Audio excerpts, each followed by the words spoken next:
hope a lot of y'all brothers appreciate that, brother, man, because, you know, he gives it up. He gives it up, man, in a way that, you know, touches your heart. Had me sitting in the front row, and I had to come out all my clothes. Before I start, I want to let you know my voice is not very, y'all know my videos, I was smooth dude. I wasn't that loud. Bismillah, walhamdulillah, wa salatu wa salam ala rasulillah sallallahu alayhi wa sallam. Go by the name of Amir Muhadith, formerly known as Loon from Bad Boy Records. A lot of y'all might know me, a lot of y'all might not know me. So I'm going to be very brief with my story because we don't have much time. First and foremost, I was born and raised in the United States, in a state called New York City, Rotten Apple, Harlem. All these names might ring a bell to somebody. But this is where I was from. And I was born and raised in a town that consistently had a crime and drug epidemic as long as I've been breathing. As long as my mother been breathing. As long as my grandparents been breathing. New York City has always been a city plagued with crime and drugs and things of the likes. So unfortunately, generations and generations of my family, we were all exposed to this form of ignorance. We were all exposed to this form of crime, this form of violence, this form of drug abuse and drug addiction. It plagued my family as well as my community. And one thing that helped me get through these things was my ability to write. You know, from school, I guess one thing paid off. I was a good writer. And what I used to do, I used to use this form of writing as a form of therapy. Because a lot of you brothers didn't know, or might not know, in the streets, you know, we try to keep our poker face. We try to, you know, conceal our true emotions. We try to walk around with our faces looking like linen suits every day, just bulked up. Like every day is a hard day. And the minute that we expose any type of joy or any type of side that might, you know, appear to be joyous, it's perceived to some people as a weakness. So basically what I did to conceal this emotion was I wrote about things. Everything I would go through on a day-to-day basis, I would write it in this little diary and keep it concealed. It was my way of dealing with my matters. Because at that time I did not know to seek refuge in God. At that time I did not know to seek refuge in anything other than myself and the matters that I was dealing with. Everything was personal. So what I did, I took this ability to write, not only to relieve myself of the matters I was dealing with, but I also took this ability and combined it with my imagination and used it as a means to suffice some of these matters. And this ultimately became my therapeutic method of getting through a lot of the trials and tribulations that I faced in New York City, once again, a place that was plagued with crime, violence, and drugs.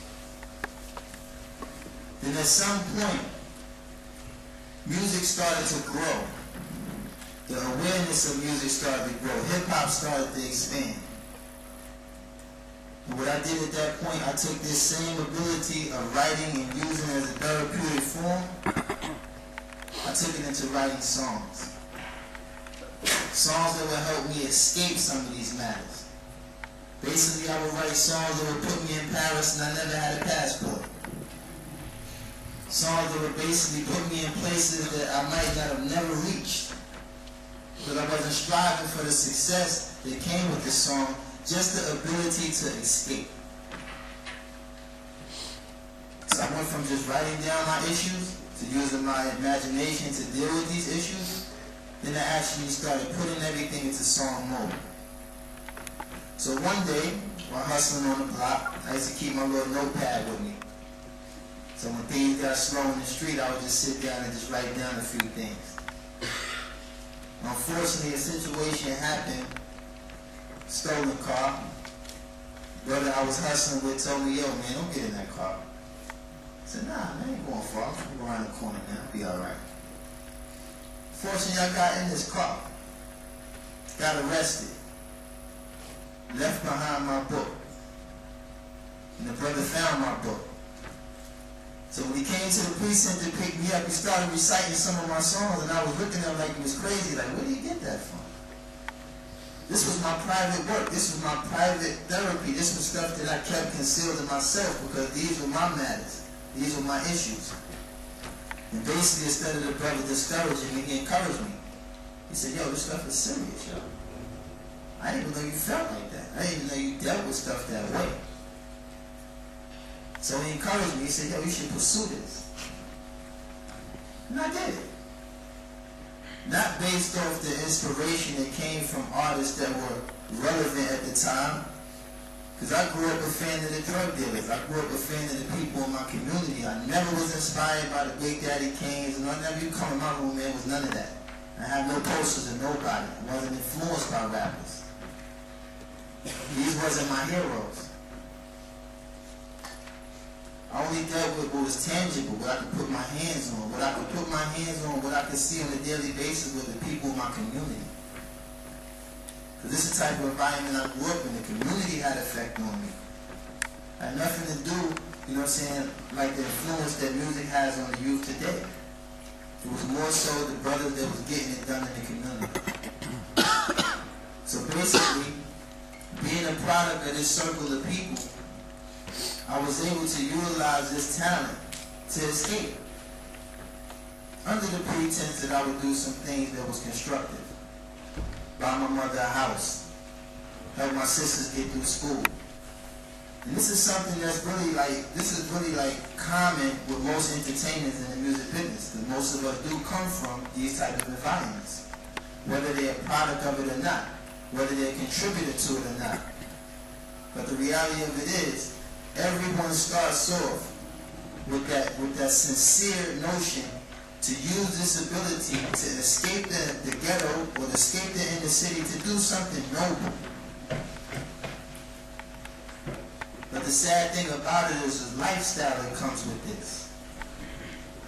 And the lifestyle challenges every sense of sincerity that you had initially when you approached this situation.